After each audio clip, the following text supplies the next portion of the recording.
Praise the Lord. എൻ്റെ പേര് Donna Saju. ഞാൻ കണ്ണൂർ ജില്ലയിലെ ചെമ്മന്തൊട്ടി സെൻറ്റ് ജോർജ് ഫോറൈൻ ഇടവാംഗമാണ്. ആദ്യമേ തന്നെ സാക്ഷ്യം പറയുന്ന അവസരം തന്ന നീശോപ്പായ്ക്കും എൻ്റെ അമ്മ മാതാവിനും ഒരായിരം നന്ദി പറയുന്നു. ഞാൻ കൃപാസന മാതാവിൻ്റെ പ്രത്യക്ഷീകരണ സാക്ഷിയാണ്. ഞാൻ ആദ്യമായിട്ട് ഉടമ്പടി എടുക്കുന്നത് 2025 മെയ് 20 ഉടമ്പടി എടുക്കാനുള്ള റീസൺ എൻ്റെ നോർമൽ ഡേ ടു ഡേ ലൈഫിൽ ഞാൻ ഭയങ്കര പ്രാർത്ഥിക്കുന്ന ഒരാളാണ്. ഈശോനോട് ഞാൻ എപ്പോഴും പ്രാർത്ഥിക്കും, പരിശുദ്ധാത്മാവിനോട് പ്രാർത്ഥിക്കും. കൂടുതലായിട്ട് പ്രാർത്ഥിക്കുന്നത് യേശുപിതാവിനോടായിരുന്നു. ഞാൻ ഈസിയും പഠിക്കുന്ന സമയത്തൊക്കെ കിടന്നുറങ്ങുന്ന യേശുപിതാവിൻ്റെ സ്റ്റാച്ചു ഒക്കെ കെട്ടിപ്പിടിച്ചാണ് കിടന്നുറങ്ങിക്കൊണ്ടിരുന്നത്. പക്ഷേ ഞാൻ മാതാവിനോട് അങ്ങനെ പ്രാർത്ഥിക്കുന്ന ഒരാളായിരുന്നില്ല. എനിക്ക് ഇഷ്ടമില്ലാഞ്ഞിട്ടൊന്നുമല്ല, പക്ഷെ ഒരു ഇന്നർ ഡിവോഷൻ എനിക്ക് മാതാവിൻ്റെ ഉണ്ടായിരുന്നില്ല. അതുകൊണ്ടാണ് ഞാൻ പ്രാർത്ഥിക്കേണ്ടിരുന്നത്. അപ്പം പെട്ടെന്ന് ഒരു ദിവസം എനിക്ക് തോന്നലുണ്ടായി, എനിക്ക് ഉടമ്പടി എടുക്കാം, അങ്ങനെയാണെങ്കിൽ ഡെയിലി എനിക്ക് കൊന്ത ചെല്ലാലോ എന്നൊരാഗ്രഹം എനിക്ക് പെട്ടെന്ന് കയറി വന്നു. ഉടമ്പടിയിലേക്ക് വരാനുള്ള വഴി ഞാൻ പറയാം. അതിന് മുമ്പേ തന്നെ ഉടമ്പടി എടുത്ത ശേഷം എനിക്ക് കുറേ മരിയം പ്രശംസകൾ കിട്ടാൻ തുടങ്ങി. അതായത് ഞാൻ ഉടമ്പടി ഫസ്റ്റ് ടൈം തീർത്ഥാടന ഉടമ്പടിയാണ് എടുത്തത്. ആ സമയത്ത് ഞാൻ മൈസൂരിൽ ജർമ്മൻ പഠിക്കുമായിരുന്നു. അപ്പം ആദ്യത്തെ 2-3 ദിവസമൊക്കെ ഞാൻ ഇനിയത് നോർമലി എൻ്റെ ബെഡിൽ തന്നെ ഇരുന്നിട്ട് ഞാൻ കൊന്ത ചെല്ലി. അതിൻ്റെ പെട്ടെന്ന് ഒരു 4-ാമതോ 5-ാമതോ ദിവസമൊക്കെ ഇപ്പം തോന്നി എന്തായാലും കൊന്ത ചെല്ലണമല്ലോ, എന്നാൽ പിന്നെ ഒരു തിരിയിലും കത്തിച്ച് മുട്ടുകുത്തി കൈയൊക്കെ വിരിച്ച് കൊന്ത ചെല്ലാമെന്ന് ഞാൻ വിചാരിച്ചു. അങ്ങനെ പിറ്റേ ദിവസം തന്നെ ഞാൻ പോയിട്ട് കടയിൽ പോയിട്ട് നോർമൽ നമ്മുടെ വൈറ്റ് ക്യാൻഡിൽസ് തന്നെ മേടിച്ചിട്ട് ഞാൻ താമസിക്കുന്ന അപ്പാർട്ട്മെൻറ്റിൽ ചെറിയൊരു പ്രെയർ ഹോൾ ഉണ്ട്. അപ്പം ഞാൻ അവിടെ പോയി തിരിയൊക്കെ കത്തിച്ച് പ്രാർത്ഥിക്കാൻ തുടങ്ങി. ഒരു 4-ാമത്തെ രഹസ്യമൊക്കെ എത്തിയപ്പോഴത്തേക്കും നോക്കുമ്പോൾ തിരി ഭയങ്കരമായിട്ട് ആളിക്കത്തുന്നു. കുറച്ച് കഴിയുമ്പോൾ ഞാൻ നോക്കുമ്പം ഒരു ഭയങ്കര ഹാർട്ട് ഷേപ്പ്. എനിക്ക് ഭയങ്കര സന്തോഷമായി. പെട്ടെന്ന് തന്നെ ഞാൻ പുറത്തിറങ്ങി എൻ്റെ ഫ്രണ്ട്സിനെ വിളിച്ചു. അവരെല്ലാവരും വന്നിട്ട് അവരുടെ ഫോണിൽ ഫോട്ടോസ് എടുത്തു. പിറ്റേ ദിവസം ഞാൻ വൈകുന്നേരം ആകാൻ വേണ്ടി നോക്കിയിരുന്നു. വൈകുന്നേരം അപ്പം ഞാൻ കൊന്ത ചെല്ലിയപ്പോൾ ഞാൻ നോക്കുമ്പോൾ ഒരു അടിപൊളി പൂവ് വന്നു കൊന്ത ചെല്ലുന്ന സമയത്ത്. എന്നാൽ കൊള്ളാമല്ലോ, എന്നാൽ ഞാൻ ഓർത്തു പിറ്റേ ദിവസം വൈകുന്നേരം ഞാൻ ആകെ നോക്കിയിരുന്നു. അങ്ങനെ ചെല്ലിയപ്പം ആദ്യം ഒരു പൂ വന്നു, ബാക്കിൽ കൂടെ വേറൊരു പൂ വന്നു. പിറ്റേ ദിവസം കൊന്ത ചെല്ലിയപ്പം ഒരു വലിയ പൂ, അതിന് നടുക്ക് ഒരു വെള്ള മാതാവും.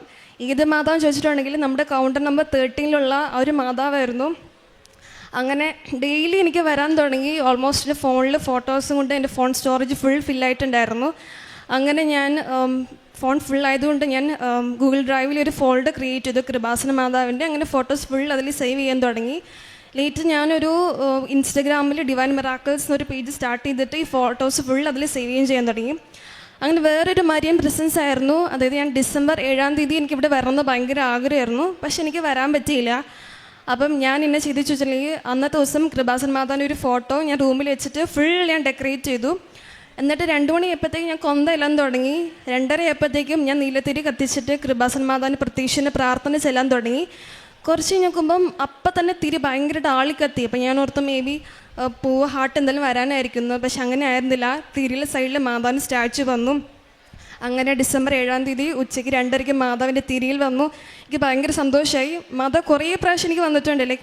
കഴിഞ്ഞ ജനുവരിയിൽ മാതാവിന് വലിയൊരു സ്റ്റാച്ചു വന്നു. അന്നത്തെ മാതാവിൻ്റെ കണ്ണടക്കം ശരിക്കും തിരിയും. അത് കഴിഞ്ഞിട്ട് പച്ചത്തിരിയിൽ കുറേ പ്രാവശ്യം സിൽവർ കളർ ഗ്രേ മാതാവ് കുറേ പ്രാവശ്യം വന്നിട്ടുണ്ട്. അങ്ങനെ കുറേ മരിയൻ പ്രസൻസുകൾ എനിക്ക് കിട്ടിയിട്ടുണ്ട്. അതേപോലെ തന്നെ വേറെ മരിയൻ പ്രസൻസ് ആയിരുന്നു. ഞാൻ തിരുവല്ലയിൽ ജർമ്മൻ പഠിക്കുന്ന സമയത്ത് ഞാൻ മാതാവിൻ്റെ ഒരു സ്റ്റാച്ചു കെട്ടിപ്പിടിച്ച് കിടന്ന് ഉറങ്ങുമായിരുന്നു. ഒരു പകൽ ഒരു 5:20 സംതിങ് ഒക്കെ ആയപ്പോഴത്തേക്കും ആരോ വന്നതിന് കൈ വന്ന ഒറ്റയടി. ഞാൻ ശരിക്കും ഞെട്ടിപ്പോയി. എന്നെ അടിക്കാൻ അവിടെ ആരും ഉണ്ടായിരുന്നില്ല. എൻ്റെ ഫ്രണ്ട് ഉണ്ടായിരുന്നു, അവൾ കുറച്ച് മാറിയാണ് റൂമിൽ താമസിക്കണേ. അപ്പം എനിക്ക് ഞാനൊരു ഉറക്കക്കാരിയാണ്. ആരെങ്കിലും ഉറക്കത്തിൽ വന്ന് എന്നെ ഡിസ്റ്റർബ് ചെയ്താൽ എനിക്ക് ഭയങ്കര ദേഷ്യമാണ്. അപ്പം ഞാൻ പെട്ടെന്ന് പിന്നെ കണ്ണടച്ച് കടന്നുറങ്ങി. കുറച്ച് കഴിയുമ്പോഴത്തേക്കും ഒരു കൈ വന്ന് എൻ്റെ വയറിൽ വന്ന് പിടിച്ചു. എന്നെ കെട്ടിപ്പിടിക്കുന്ന രീതിയിൽ വന്ന് കൈ വന്ന് പിടിച്ചു. പെട്ടെന്ന് ഞാൻ ഞെട്ടി എണീറ്റു. സമയം നോക്കുമ്പോൾ 5:30 ആയിരുന്നു. മാതാവ് എന്നെ പ്രെയർ എല്ലാം വേണ്ടി വിളിച്ചതാണ്. അങ്ങനെ 5:30 ഞാൻ പ്രത്യക്ഷീകരണ പ്രാർത്ഥന ചൊല്ലി. ഞാൻ ഡെയിലി പള്ളി പോകാറുണ്ട്. ഞങ്ങൾ ഇത് കഴിഞ്ഞിട്ട് പള്ളിയിൽ പോയി പ്രാർത്ഥിച്ചു. അങ്ങനെ കുറേ മരിയൻ പ്രസൻസ് കിട്ടി. അതേപോലെ തന്നെ എനിക്ക് കുറേ പ്രാവശ്യം സുഗന്ധാഭിഷേകം കിട്ടിയിട്ടുണ്ടായിരുന്നു. ഞാൻ കഴിഞ്ഞ ജനുവരി 26 ഒരു കാരുണ്യപ്രവൃത്തി ചെയ്യാൻ വേണ്ടി ഞാൻ കെയർ ഹോമിൽ ഡെയിലി മിക്ക ആഴ്ചയും പോകാറുണ്ട്. അങ്ങനെ അവിടെ ഇപ്പോൾ ശുശ്രൂഷ ചെയ്ത് കഴിഞ്ഞ് പുറത്തിറങ്ങി. ഭയങ്കര വെയിലായിരുന്നു. ഞാനൊരു വിശ്വാസ പ്രമാണം ചൊല്ലിയിട്ട് പറഞ്ഞു, മാതാവേ 56 പത്രം എൻ്റെ കയ്യിലുണ്ട്, എങ്ങനെ കൊടുത്തു തീർക്കുമെന്ന് എനിക്കറിയില്ല, അർഹതപ്പെട്ടവരെ മാതാവിൻ്റെ മുന്നിൽ കൊണ്ടേ തരണം എന്ന് പറഞ്ഞു. ഞാൻ പറയലും പെട്ടെന്ന് മുല്ലപ്പൂവിന് മണം ഒരു 5 മിനിറ്റത്തേക്ക് എനിക്കുണ്ടായിരുന്നു. അന്നേ ദിവസം തന്നെ എനിക്ക് 56 പത്രം കൊടുത്തു തീർക്കാനും പറ്റി. അതേപോലെ തന്നെ ഞാൻ ജർമ്മൻ പഠിക്കുന്ന സമയത്ത് ഞാൻ കോൺവെൻറ്റിൽ എന്ന സമയത്ത് അപ്പം ഞാൻ ടെറസിൽ ഇരുന്ന് പഠിക്കുമായിരുന്നു. ആ സമയത്ത് പെട്ടെന്ന് തന്നെ ഫ്രണ്ട് വിളിച്ചിട്ട് ചോദിച്ചു, എടി എങ്ങനെ ഈ കാരുണ്യപ്രവൃത്തിയിൽ പ്രേക്ഷിത പ്രവർത്തനമൊക്കെ എങ്ങനെ ചെയ്യുന്നതെന്ന് പറഞ്ഞു തരാമോ എന്ന് ചോദിച്ചു. അപ്പം ഞാൻ അവൾക്ക് ഡീറ്റെയിൽ ആയിട്ട് എല്ലാം പറഞ്ഞു കൊടുക്കുന്ന സമയത്ത് പെട്ടെന്ന് മുല്ലപ്പൂവിൻ്റെ മണം വന്നു. അതും ഓൾമോസ്റ്റ് 5 മിനിറ്റത്തോളം ഉണ്ടായിരുന്നു. അങ്ങനെ കുറേ മരിയൻ പ്രസൻസിൽ എൻ്റെ ലൈഫിൽ കിട്ടിയിട്ടുണ്ട്. അങ്ങനെ കൊന്ത ചെല്ലാത്ത എന്നെ മാതാവ് കൊന്ത ചെല്ലാൻ വലിയൊരു കൃപാവരം മാതാവ് തന്ന് എന്നെ അനുഗ്രഹിച്ചു. ഇതാണ് എൻ്റെ ആദ്യത്തെ സാക്ഷ്യം. രണ്ടാമത്തെ സാക്ഷ്യം, ഞാൻ നേഴ്സിംഗ് പഠിച്ചു കഴിഞ്ഞിട്ട് ജർമ്മൻ പഠിക്കണം എന്നൊരാഗ്രഹം എനിക്കുണ്ടായിരുന്നു. പക്ഷേ എൻ്റെ ലൈഫിൽ ഞാൻ എന്ത് ഡിസിഷൻ എടുക്കുന്ന മുമ്പ് ഞാൻ മാതാവിന് ചോദിച്ചിട്ടേ ഞാൻ ചെയ്യാറുള്ളൂ. അങ്ങനെ ഒരു ദിവസം ഞാൻ ധ്യാനമൊക്കെ കൂടി കുമ്പസാരിച്ച് നല്ല അരൂപിലായിരിക്കുന്ന സമയത്ത് ഞാൻ ബൈബിളൊക്കെ എടുത്തു. ഞാൻ ഈശോയോട് ചോദിച്ചു, ഈശോ ഞാൻ ജർമ്മൻ പഠിക്കാൻ പോകണോ വേണ്ടിയോ? അപ്പം ബൈബിൾ തുറന്നപ്പം കിട്ടിയ വചനം ലൂക്ക 8:48, മകളെ നിൻ്റെ വിശ്വാസം നിന്നെ രക്ഷിച്ചിരിക്കുന്നു, സമാധാനത്തോടെ പോവുക.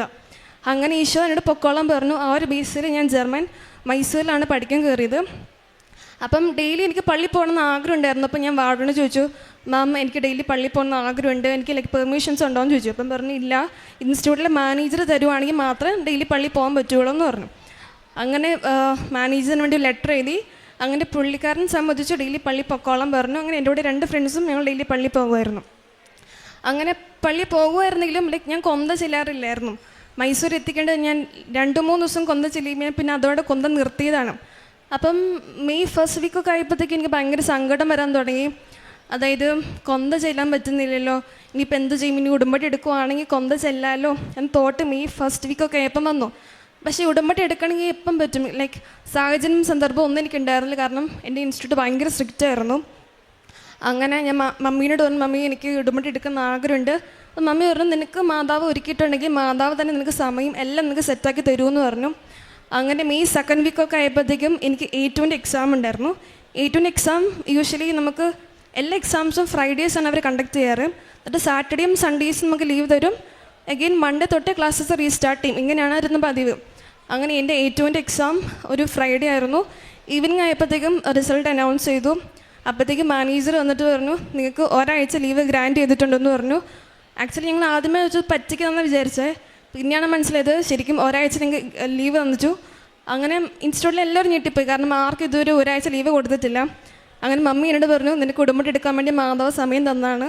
അങ്ങനെയാണ് മെയ് 20 കഴിഞ്ഞ വർഷം ഞാൻ ഇവിടെ നിന്ന് ഉടമ്പടി എടുത്തത്. അതിനുശേഷം ഞാൻ മൈസൂർ പോയപ്പം പ്രാർത്ഥിക്കാൻ തുടങ്ങിയപ്പോഴാണ് എനിക്ക് ഹാർട്ടും പൂവും തരാൻ തുടങ്ങിയതും. മാതാവ് ലൈക്ക് കൊന്ത ചെല്ലാൻ വലിയൊരു കൃപാവരം തന്ന മാതാവ് അങ്ങനെയായിരുന്നു. ഇതാണ് എൻ്റെ ആദ്യത്തെ സാക്ഷ്യം. രണ്ടാമത്തെ സാക്ഷ്യം, അതേപോലെ തന്നെ മൈസൂർ പഠിക്കുന്ന സമയത്ത് ലൈക്ക് കുറേ കഴിഞ്ഞപ്പം കുറേ പ്രശ്നങ്ങൾ വരാൻ തുടങ്ങി. കുറേ പേര് ഡ്രോപ്പ് ഔട്ട് ചെയ്യാൻ തുടങ്ങി. അപ്പം ഞാൻ ചോദിച്ചു, മാതാവ് ഞാൻ ഇൻസ്റ്റിറ്റ്യൂട്ടിൽ നിന്ന് ഡ്രോപ്പ് ഔട്ട് ചെയ്യണം. അപ്പം ഞാൻ മാതാവ് ചോദിച്ചു, മാതാവേ ഞാൻ പോകണമെന്നാണെങ്കിൽ തിരിയിൽ പൂവ് തരണം, അവിടെ നിൽക്കണം എന്നാണെങ്കിൽ മാതാവ് എനിക്ക് ഹാർട്ട് തരണം എന്ന് പറഞ്ഞു. അങ്ങനെ 3ാമത്തെ ദിവസമൊക്കെ എത്തിയപ്പോഴത്തേക്കും ഞാൻ നോക്കും ഭയങ്കര നല്ലൊരു പൂവ് വന്നു.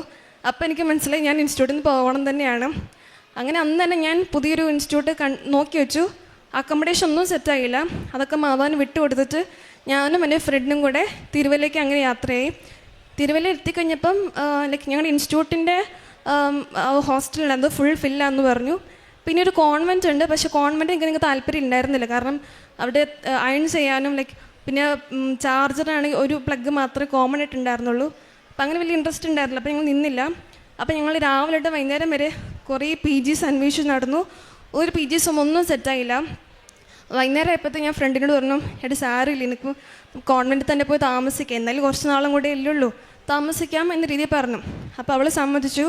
അങ്ങനെ ഞാൻ അവളും കൂടെ തിരിച്ച് കോൺവെൻറ്റിൽ പോയി സിസ്റ്ററിനോട് ചോദിച്ചു, സിസ്റ്ററെ ഞങ്ങൾക്ക് റൂം വേണം. അപ്പം പറഞ്ഞു, ഒരു ഡോർമെറ്ററി അവൈലബിൾ ആണ്, പിന്നെ ഒരു റൂം മാത്രമേ ബാക്കിയുള്ളൂ എന്ന് പറഞ്ഞു. അപ്പോൾ ഞങ്ങൾ പറഞ്ഞു, നോക്കി ആ റൂം ഞങ്ങൾ എടുത്തോളാം എന്ന് പറഞ്ഞു. അങ്ങനെ സിസ്റ്റർ ഞങ്ങളെ ആ റൂമിലേക്ക് കൂട്ടിക്കൊണ്ടുപോയി. ഡോർ തുറന്നപ്പോഴത്തേക്കും ഷെൽഫിൽ കൃപാസന മാതാവിന് വലിയൊരു ഫോട്ടോ ആയിരുന്നു. അപ്പം മനസ്സിലായി മാതാവായിട്ട് ഞങ്ങൾ അങ്ങോട്ട് കൂട്ടിക്കൊണ്ട് പോയതാണെന്ന് മനസ്സിലായി. അങ്ങനെ തിരുവല്ലത്തെ സ്റ്റേ ഭയങ്കര അടിപൊളിയായിരുന്നു. അത് കഴിഞ്ഞിട്ട് നവംബർ 4 എൻ്റെ B2ൻ്റെ ഫസ്റ്റ് എക്സാം ഞാൻ സ്ലോട്ട് ബുക്ക് ചെയ്തു. ബാംഗ്ലൂരായിരുന്നു. ഞാനും എൻ്റെ ഫ്രണ്ടും കൂടെ ബാംഗ്ലൂർ പോയി എക്സാം എഴുതി. ജർമ്മൻ പഠിക്കുന്ന എല്ലാവർക്കും അറിയാം, ലൈക്ക് ഈ കോഡും കാര്യങ്ങളൊക്കെ ഉള്ളതെന്ന് എല്ലാവർക്കും അറിയാം. പക്ഷേ ആ എക്സാം സമയത്ത് എനിക്ക് കോഡൊന്നും ചോദിച്ചില്ല. എനിക്ക് ആകെ സങ്കടം. ഞാൻ ആ സമയത്ത് വിശുദ്ധ തൈലം ഉപയോഗിച്ചിട്ടുണ്ടായിരുന്നു. കൃപാസന ഉപ്പ് ഞാൻ വിശ്വാസപ്രമ ചൊല്ലി മാതാവിന് വിട്ടുകൊടുത്താണ് ഞാൻ എക്സാം എഴുതിയത്. എക്സാം കഴിഞ്ഞ് പുറത്തിറങ്ങിയപ്പം എല്ലാവരും പറഞ്ഞു എല്ലാവർക്കും കോഡ് വന്നു, എനിക്ക് മാത്രം ഒന്നും വന്നില്ല. എനിക്ക് ഭയങ്കര സങ്കടമായി. അത് കഴിഞ്ഞിട്ടിപ്പോൾ സ്പീക്കിംഗ് എക്സാം ഒക്കെ ഞാനത് ഇനിയിപ്പോൾ അടിപൊളി ചെയ്യാമെന്ന് വിചാരിച്ചു. പക്ഷേ പാർട്ട്ണർ ഒരു രീതിയിലും എനിക്ക് സഹകരിക്കുന്നില്ലായിരുന്നു. അങ്ങനെ ആകെ ഫുള്ള് സങ്കടമായി. അപ്പം ഞാനത് സാരമില്ല, ഡെയിലി ഞാൻ കൊന്തയില്ലുമ്പോൾ എനിക്ക് എപ്പോഴും ഹാർട്ട് ഇപ്പോൾ ഡെയിലി വരും കേട്ടോ. ഒരു ദിവസം പോലും മുടക്കമില്ലാണ്ട് ഡെയിലി എനിക്ക് വരുന്നുണ്ട്. മാതാവാണെങ്കിലും സിൽവർ ഗ്രേ മാധവ് ഇടയ്ക്കിടയ്ക്ക് എനിക്ക് പ്രത്യക്ഷപ്പെടാറുണ്ട്. അപ്പം ഞാൻ ഒരു സാരമില്ല, ഇനിയിപ്പോൾ മാധവ് എക്സാം പാസ്സാക്കിക്കോളും എന്ന് വിചാരിച്ചു. അങ്ങനെ നവംബർ 30 ഞാൻ ഒരു വലിയ സ്വപ്നം കണ്ടു. അതായത് ഒരു വലിയ സ്ക്രീനിൻ്റെ ഫ്രണ്ടിൽ ഞാനും എൻ്റെ ഫ്രണ്ടും നിൽക്കുന്നു. എൻ്റെ അവിടെ ഫെയിലൊന്നും കാണിച്ചു, ഫ്രണ്ടിന് അവിടെ നിന്ന് 1 മാർക്കിന് അവൾ പാസ്സാകുമെന്ന് കാണിച്ചു. അപ്പോഴത്തേക്കും ഞാൻ പെട്ടെന്ന് ഞെട്ടി എണീറ്റു. നോക്കുമ്പോൾ സമയം 2:55 രാവിലെ ആയപ്പോഴത്തേക്കും ഞാൻ പള്ളിയിൽ പോയി. എല്ലാം കഴിഞ്ഞപ്പം ഈ സ്വപ്നം എൻ്റെ മനസ്സിൽ ഇടയ്ക്കിടയ്ക്ക് വന്നുകൊണ്ടിരിക്കുകയായിരുന്നു. അതുകൊണ്ട് ഉച്ചയ്ക്ക് ഒരു 3 മണിയപ്പോൾ ഞാൻ കർണക്കൊന്ത എല്ലി. അതിൻ്റെ ഒരു കൊന്ത എല്ലിയപ്പോഴത്തേക്കും മാതാവ് ഒരു അടിപൊളി ഹാർട്ട് എനിക്ക് തന്നു. അപ്പോൾ മനസ്സിലായി മാതാവിൻ്റെ കൂടെ ഉണ്ടായിരുന്നു. കുഴപ്പമില്ല, സാരമില്ല എന്ന് ഞാൻ വിചാരിച്ചു. അന്ന് വൈകുന്നേരം 4 മണിയായപ്പോഴത്തേക്കും എൻ്റെ ഫ്രണ്ട് വിളിച്ചിട്ട് പറഞ്ഞു റിസൾട്ട് അനൗൺസ് ആയിട്ടുണ്ട്, മെയിൽ ചെക്ക് ചെയ്ത് നോക്കുമെന്ന് പറഞ്ഞു. നോക്കിയപ്പോഴത്തേക്കും ഞാൻ ഫുൾ മൊഡ്യൂൾ ഫെയിലായി, എൻ്റെ ഫ്രണ്ട് 1 മാർക്കിനും പാസ്സായി. അപ്പോഴത്തേക്കും പെട്ടെന്ന് എനിക്ക് അക്സെപ്റ്റ് ചെയ്യാൻ ഭയങ്കര ബുദ്ധിമുട്ടായിരുന്നു. കാരണം ഞാൻ കോളേജിൽ പഠിക്കുന്ന സമയത്ത് ഞാൻ കോളേജ് ടോപ്പറൊക്കെ ആയിരുന്നു. എനിക്ക് തോൽവി എനിക്ക് ലൈഫിൽ അങ്ങനെ വന്നിട്ടില്ല. എനിക്ക് പെട്ടെന്ന് ഭയങ്കര സങ്കടമായി.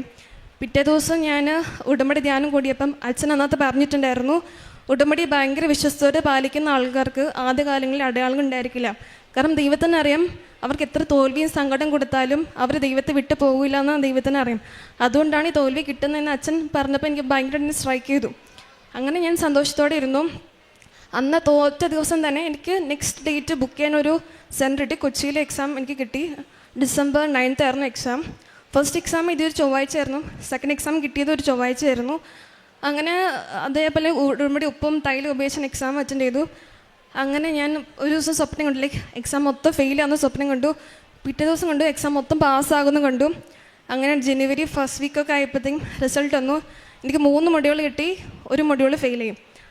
അപ്പോഴത്തേക്കും കുഴപ്പമില്ല, 3 മൊഡ്യൂൾ കിട്ടിയില്ലോ എന്ന് ഓർക്കുമ്പോൾ എനിക്ക് സന്തോഷമായി, കുഴപ്പമൊന്നുമില്ല. അപ്പം ഞാൻ സ്പീക്കിംഗ് മാത്രം ഇനിയിപ്പം സ്ലോട്ട് ബുക്ക് ചെയ്യാമെന്ന് വിചാരിച്ചു. അങ്ങനെ ഞാൻ ടെൽക്ക് എക്സാം ആയിരുന്നു അറ്റൻഡ് ചെയ്തത്. അപ്പം ഞാൻ നോക്കുമ്പം സ്പീക്കിങ്ങിന് മാത്രമാണെങ്കിൽ ഫുൾ മൊഡ്യൂൾ അതേ റേറ്റ് കൊടുക്കണം. അപ്പോൾ എനിക്ക് ഭയങ്കര സങ്കടം. ഇപ്പോൾ കൊല്ലത്ത് ഞാൻ നോക്കുമ്പോൾ 23,000 ഓൾമോസ്റ്റ് അടയ്ക്കണം. അപ്പോൾ ഞാൻ മാതാവ് ഇനിയിപ്പം ഫുൾ മൊഡ്യൂൾ പൊട്ടുന്നതും ഈ 1 മൊഡ്യൂൾ പൊട്ടുന്നതെല്ലാം ഒരേപോലെ പോയല്ലോ എന്ന് പറഞ്ഞു. അങ്ങനെ ഞാൻ താമസിക്കുന്ന സ്ഥലത്തിന് അടുത്തായിട്ട് ഒരു സെൻറ്റർ ഉണ്ട്. പക്ഷേ അവിടെ ഫുൾ മൊഡ്യൂൾ മാത്രമേ അവിടെ ഉള്ളൂ, അവിടെ പാർഷ്യൽ മൊഡ്യൂൾ എക്സാംസ് ഇല്ല. അപ്പോൾ അന്ന് ഞാൻ അവരെ വിളിച്ച് ചോദിച്ചു, ലൈക്ക് മാം പാർഷ്യൽ മൊഡ്യൂൾ സ്പീക്കിംഗ് മാത്രം അറ്റൻഡ് ചെയ്യാൻ പറ്റുമോ എന്ന് ചോദിച്ചു. പറഞ്ഞു ഇല്ല, ഇതൊരും സ്ലോട്ട് ഓപ്പൺ ആയിട്ടില്ല, മീൻസ് ഓപ്പൺ ആവുകയാണെങ്കിൽ തന്നെ വെബ്സൈറ്റ് ഇടയ്ക്കിടയ്ക്ക് ചെക്ക് ചെയ്താൽ മതി, വെബ്സൈറ്റിൽ കാണിക്കും എന്ന് പറഞ്ഞു. പിറ്റേ ദിവസം ഞാൻ ഇത് രണ്ടും കൽപ്പിച്ച് കൊല്ലത്ത് ബുക്ക് ചെയ്യാമെന്ന് വിചാരിച്ചു. പെട്ടെന്ന് പപ്പ എന്നോട് പറഞ്ഞു, സാറിൽ നീ ചുമ്മാ വെബ്സൈറ്റ് നോക്ക്, ചിലപ്പോൾ ഇനിയിപ്പോൾ ഓപ്പൺ ആയാലോ എന്ന് പറഞ്ഞു. അങ്ങനെ പെട്ടെന്ന് ഓപ്പൺ ആയപ്പം സ്പീക്കിൻ്റെ സ്ലോട്ട് അവിടെ ഓപ്പൺ ആയി. അതും 9,500 മാത്രം ജസ്റ്റ് റേറ്റ് ഉണ്ടായിരുന്നുള്ളൂ. അത് ഞാൻ പെട്ടെന്ന് ഫസ്റ്റ് ഡേറ്റിന് ബുക്ക് ചെയ്ത് കഴിഞ്ഞപ്പോൾ ഞാൻ ദിവസം നോക്കിയപ്പോൾ അതൊരു ചൊവ്വാഴ്ച ദിവസമായിരുന്നു. റിപ്പോർട്ടിംഗ് ടൈം എന്ന് പറയുമ്പോൾ 2:30 സമയം. ഫസ്റ്റ് എക്സാം എഴുതി ചൊവ്വ, സെക്കൻഡ് എക്സാം എഴുതി ചൊവ്വ, തേർഡ് എക്സാം എഴുതി ചൊവ്വ. ഞാൻ ചൊവ്വാഴ്ച പ്ലാൻ ചെയ്ത എക്സാം ഇതൊന്നുമല്ല, പക്ഷേ ബുക്ക് ചെയ്ത് കഴിയുമ്പോൾ അത് ചൊവ്വയായി പോകുന്നതാണ്. അങ്ങനെ തേർഡ് എക്സാം ഞാൻ വീട് തൊട്ട് ആ ഒരു സെൻറ്റർ വരെ ഉടമ്പടി ഉപ്പിട്ടിട്ടാണ് ഞാൻ പോയി പ്രാർത്ഥിച്ചു. പ്രത്യേകിച്ച് ഒന്നും പഠിച്ചില്ല, ഞാൻ ആദ്യം കംപ്ലീറ്റ്ലി വിട്ടുകൊടുത്തു. അങ്ങനെ ഫെബ്രുവരി 10 ആയപ്പോഴത്തേക്കും മെയിൽ വന്നു, എനിക്ക് 75-ൽ 73 മാർക്ക് തന്ന മാതാവിനെ അനുഗ്രഹിച്ചു. അത് ഫെബ്രുവരി 10 ആണ്. അതായത് കഴിഞ്ഞ വർഷം ഫെബ്രുവരി 10 ഞാൻ പ്രാർത്ഥിച്ച ഡിസിഷൻ. ഈശ്വരനോട് പറഞ്ഞല്ലോ, മകളും വിശ്വാസം രക്ഷിച്ചിരിക്കുന്നു, സമാധാനത്ത് പോവുക. അതെനിക്ക് കിട്ടിയ വചനം കഴിഞ്ഞ വർഷം ഫെബ്രുവരി 10. ഈ വർഷം ഫെബ്രുവരി 10 ആയപ്പം ഞാൻ കംപ്ലീറ്റ് മൊഡ്യൂളും പാസ്സായി. അങ്ങനെ അമ്മമാതാവും ഈശോപ്പവും 1000 നന്ദി പറയുന്നു. ഇതാണ് എൻ്റെ അടുത്ത സാക്ഷ്യം. പിന്നീടുള്ളത് എനിക്ക് ഡ്രൈവിംഗ് ലൈസൻസ് ഫസ്റ്റ് അറ്റംപ്റ്റിൽ കിട്ടിയതാണ്. അതായത് ജനുവരി ഒരു ലാസ്റ്റൊക്കെ ആയപ്പോഴത്തേക്കും ഞാൻ ഡ്രൈവിംഗ് ലൈസൻസ് എടുക്കാൻ വേണ്ടി പോയി. അപ്പം ടെസ്റ്റ് ഡ്രൈവിന് തലേ ദിവസം എനിക്ക് ഭയങ്കരമായിട്ട് പനിയും ജലദോഷവും ചുമയൊക്കെ ആയിരുന്നു. പിറ്റേ ദിവസം രാവിലെ ആയപ്പോഴത്തേക്കും എനിക്ക് പീരിയഡ്സും കൂടെ ആയി. ആകെ എനിക്ക് വയ്യണ്ടായി, എന്ത് ചെയ്യുമെന്ന് എനിക്കറിയില്ല. അങ്ങനെ അവിടെ എത്തിയപ്പോൾ ഞാൻ ഗ്രൗണ്ടിൽ ഉപ്പിട്ട് പ്രാർത്ഥിച്ചു, കാറിൽ ഉപ്പിട്ട് പ്രാർത്ഥിച്ചു. അങ്ങനെ ഫസ്റ്റ് എച്ച് ആയിരുന്നു. എച്ച് എടുക്കുമ്പോൾ ഒരു സൈഡിലോട്ട് കുഴപ്പമില്ലായിരുന്നു. പിറ്റേ സൈഡിലേക്ക് വന്നപ്പോഴത്തേക്കും ഞാൻ റിബൺ തട്ടി, കുറച്ച് മുമ്പ് ഞാൻ കമ്പിയും തട്ടി. അപ്പോൾ എന്തായാലും ഞാൻ ഫെയിലായല്ലോ. അപ്പോൾ ഞാൻ തിരിച്ച് ബാക്കോട്ട് വന്നു. അതുകൊണ്ട് ഞാൻ കാറിന് ഇറങ്ങാൻ തുടങ്ങിയപ്പം പഠിപ്പിച്ച സാറ് എൻ്റെ അടുത്ത് വന്നിട്ട് പറഞ്ഞു, മോൾ ഇത്രയും ദിവസം മോൾ മര്യാദ ഓടിച്ചല്ലേ, ഇന്ന് എന്നാ കാട്ടിക്കൂട്ടിയെന്ന് ചോദിച്ചു. പിന്നെ മോൾക്ക് വയ്യാത്തതുകൊണ്ട് ഞാൻ ഒന്നും പറയുന്നില്ല കേട്ടോ എന്ന് പറഞ്ഞ് സാറ് ഒരു പോക്ക് പോവുകയും ചെയ്തു. എനിക്ക് ഭയങ്കര സങ്കടമായി. പിന്നെ അപ്പം തന്നെ ഞാൻ പുറത്തിറങ്ങി പോലീസിനെ അടുത്ത് പോയി. പോലീസ് എന്നെ ഭയങ്കരമായിട്ട് ചിരിച്ചു കാണിക്കും, എന്നാന്ന് എനിക്കറിയില്ല, ഭയങ്കരമായിട്ട് ചിരിച്ചു കാണിച്ചു. എന്നിട്ട് എന്നോട് നേഴ്സാണെന്ന് ചോദിച്ചു. ഞാൻ പറഞ്ഞാൽ നേഴ്സാണെന്ന് പറഞ്ഞു. എന്നിട്ട് പുള്ളി എനിക്ക് ആ പേപ്പർ വന്നിട്ട് പറഞ്ഞു പൊക്കോന്ന് പറഞ്ഞു. എന്നിട്ട് എന്നെ പഠിപ്പിച്ച സാർ എൻ്റെ അടുത്ത് വന്നിട്ട് പറഞ്ഞു, മോൾ എന്തേ കാട്ടിക്കൂട്ടിയെന്ന് ചോദിച്ചു. ഞാൻ പറഞ്ഞു, സാറേ എനിക്ക് വയ്യാത്തതുകൊണ്ട് എനിക്കൊന്നും അറിയില്ല എന്ന് പറഞ്ഞു. ആ പോലീസുകാരന് എന്തോ കാരണം തോന്നിയിട്ട് മോളെ പാസ്സാക്കിപ്പിച്ചിട്ടുണ്ടെന്ന് പറഞ്ഞു. അങ്ങനെ ഞാൻ പാസ്സായി. എങ്ങനെയാണ് പാസ്സായെന്ന് എനിക്ക് സത്യം പറഞ്ഞാൽ എനിക്കറിയില്ല. കാരണം റൂൾസൊക്കെ ഞാൻ തെറ്റിച്ചിട്ടുണ്ടായിരുന്നു. സാധാരണ ആ ഒരു കമ്പി തട്ടി എല്ലാവരും അവിടെ ഫെയിലാക്കി, എന്നെ മാത്രം ഒന്ന് പാസ്സാക്കിപ്പിച്ചിട്ടുണ്ടായിരുന്നുള്ളൂ. അതുപോലെ റോഡ് എടുക്കുന്ന സമയത്തും കുറച്ച് തെറ്റുണ്ടായിരുന്നു. പക്ഷേ പോലീസുകാരൻ എന്തോ മാതാവിന് അനുഗ്രഹത്താൽ അതും എനിക്ക് പാസ്സാക്കി തന്നു. ഇതാണ് എൻ്റെ സാക്ഷ്യം. ഇതേപോലെ തന്നെ കാരുണ്യപ്രവർത്തനം, പ്രേക്ഷിത പ്രവർത്തനം ഞാൻ കുറേ ചെയ്തിട്ടുണ്ട്. അതായത് ഞാൻ മൈസൂർ എന്ന സമയത്ത് ലൈക്ക് എവിടെ അങ്ങനെ കാരുണ്യപ്രവർത്തി ചെയ്യാൻ ഭയങ്കര റെസ്ട്രിക്റ്റാണ്. കാരണം കർണാടകയിൽ കുറേ റെസ്ട്രിക്ഷൻസ് ഉണ്ട്. ഞാൻ ഗൂഗിൾ ചെക്ക് ചെയ്തപ്പോഴത്തേക്കും കുറേ കെയർ ഹോംസും കാര്യങ്ങളും കണ്ടു. അങ്ങനെ ആയുഷ്മാൻ ഹെൽത്ത് കെയറിന് ഒരു സെൻറ്റർ ഞാൻ മൈസൂർ കണ്ടു. അപ്പം ഞാനും എൻ്റെ 2 ഫ്രണ്ട്സും കൂടെ ഊബർ പിടിച്ച് അങ്ങോട്ട് പോയി. രണ്ടും കൽപ്പിച്ച് പോയി. അപ്പം ഫ്രണ്ടിൽ കുറേ നേഴ്സുമാർ നിൽപ്പുണ്ടായിരുന്നു. നേഴ്സുമാർ പറഞ്ഞു, നിങ്ങൾ ഇങ്ങോട്ട് അലൗഡ് അല്ല, ഇവിടെ അങ്ങനത്തെ പെർമിഷൻസ് ഒന്നുമില്ല, നിങ്ങൾ ആരും കയറ്റത്തില്ല എന്ന് പറഞ്ഞു. അപ്പം എനിക്ക് ആകെ സങ്കടമായി. അപ്പോഴത്തേക്കും ഈ പുള്ളിക്കാരി ഏതോ ഒരു മാനേജറിനെ വിളിച്ചിട്ട് പറഞ്ഞു, ആ പിള്ളേർക്ക് ഫോൺ കൊടുക്കുന്ന മാനേജർ പറഞ്ഞു. എന്നിട്ട് പുള്ളി എനിക്ക് ഫോൺ തന്നു. എന്നിട്ട് പറഞ്ഞു, നിങ്ങൾ എവിടെ നിന്നാ, ഇവിടെ അങ്ങനത്തെ പെർമിഷൻസ് ഒന്നുമില്ല, നിങ്ങൾ മരിക്ക് പൊക്കോണം എന്ന് പറഞ്ഞു. അപ്പം ഞാൻ പറഞ്ഞു, സാറേ ലൈക്ക് എല്ലാ സൺഡേസും ഞങ്ങൾക്ക് സോഷ്യൽ സർവീസ് ചെയ്യണം, ജസ്റ്റ് 3 hours ഒക്കെ മതിയെന്ന് പറഞ്ഞു. അപ്പം സാറ് പറഞ്ഞു, അങ്ങനെയാണെങ്കിൽ നിങ്ങൾ ഞങ്ങളുടെ ഓഫീസിലേക്ക് വാന്ന് പറഞ്ഞു. അങ്ങനെ ഓഫീസിൽ ലൊക്കേഷൻ പറഞ്ഞു തന്നു. പക്ഷെ അവിടെ എത്തിയപ്പോഴത്തേക്കും 1 മണിക്കൂറും കഴിഞ്ഞു. അങ്ങനെ അവിടെ എത്തിയപ്പോഴത്തേക്കും പുള്ളി ഒരു കോട്ടും സൂട്ടൊക്കെ ഇട്ട് അവിടെ ഇരിക്കുക. ഞങ്ങൾ സൈഡിൽ നിർത്തി. എന്നിട്ട് സെൽഫ് ഇൻട്രൊഡക്ഷനൊക്കെ പറയാമെന്ന് പറഞ്ഞു. അങ്ങനെ ആകെ ടെൻഷനായി. പുള്ളി പറഞ്ഞു, ഒരു പേപ്പർ എന്നിട്ട് പറഞ്ഞു, നിങ്ങൾ ലെറ്റർ എഴുതണം, ഇതിന് മാനേജറിന് കാണിക്കണമൊക്കെ പറഞ്ഞ് ഞങ്ങൾ കുറേ പേടിപ്പിച്ചു. ഞാനത് വള്ളിക്കെട്ട് കേസ് വരണ്ടായിരുന്നു എന്ന് തോന്നലായിരുന്നു. കുറച്ച് കഴിഞ്ഞപ്പോഴത്തേക്കും ലൈക്ക് ഒരാൾ എൻ്റെ റൂമിൽ കയറി വന്നു. അതെൻ്റെ ഫ്രണ്ടായിരുന്നു. പെട്ടെന്ന് അവൻ എന്നോട് നേഴ്സിംഗ് പഠിച്ചതാണ്. അപ്പം ഞാൻ പെട്ടെന്ന് അവനെ കണ്ടപ്പോൾ ചോദിച്ചു, നീ എന്നോട് ഇവിടെ? സെയിം തിങ് അവൻ എന്നോടും ചോദിച്ചു, നീ എന്നെ ഇവിടെ? അപ്പോൾ അവനെ സൈഡിലോട്ട് എന്നെ വിളിച്ചിട്ട് ചോദിച്ചു, നീ എന്തിനാ ഇവിടെ നിൽക്കുന്നത് ചോദിച്ചു. ഞാൻ പറഞ്ഞു, ഏട്ടാ എനിക്ക് സോഷ്യൽ സർവീസ് അല്ലെ സൺഡേസും ചെയ്യണമെന്ന് ആഗ്രഹമുണ്ട്, പക്ഷേ സാറൊന്നും പെർമിഷൻ തരുന്നില്ല, ഇവരെ പറയുന്നു ഇന്ന ഹൈ അതോറിറ്റിയുടെ പെർമിഷൻസൊക്കെ വേണം. അവൻ പറഞ്ഞു, ഒന്നും കുഴപ്പമില്ല, ഞാൻ ഇവിടുത്തെ നേഴ്സിംഗ് ഓഫീസറാണ്, ഞാൻ എല്ലാം സെറ്റാക്കി തരാമെന്ന് പറഞ്ഞു. അവൻ ആരെയോ ഫോൺ വിളിച്ചു, എല്ലാം സെറ്റാക്കി. ഓൺ സ്പോട്ടിൽ തന്നെ ഞങ്ങൾ കെയർ ഹോമിൽ കൊണ്ടുപോയി. അങ്ങനെ അവിടെയുള്ള എല്ലാവരും പരിചയപ്പെടുത്തി തന്നു. ഞങ്ങൾ അവിടെ നിന്ന് ഓടിച്ചിട്ട് നേഴ്സുമാരടക്കം ഭയങ്കരമായിട്ട് ലൈക്ക് അവരെല്ലാം ലൈക്ക് എന്തോ പോലെ പോയി. കാരണം ഞങ്ങൾ ഓടിച്ചിട്ട് പിള്ളേർ പിന്നെ എഗെയിൻ വന്നല്ലോ, അതും നേഴ്സിംഗ് ഓഫീസറിൻ്റെ കൂടെ. അങ്ങനെ അവിടെയുള്ള എല്ലാവരും പരിചയപ്പെടുത്തി തന്നു.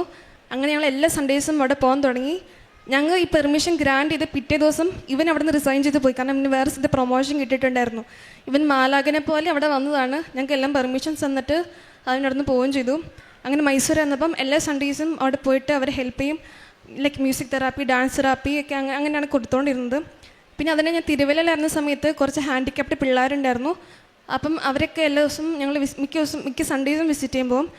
ഇപ്പം ഞാൻ നാട്ടിൽ ഫ്രീ ആയിട്ടിരിക്കുന്ന സമയത്ത് എൻ്റെ നാട്ടിലൊരു ഓൾഡ് ഏജ് ഹോം ഉണ്ട്.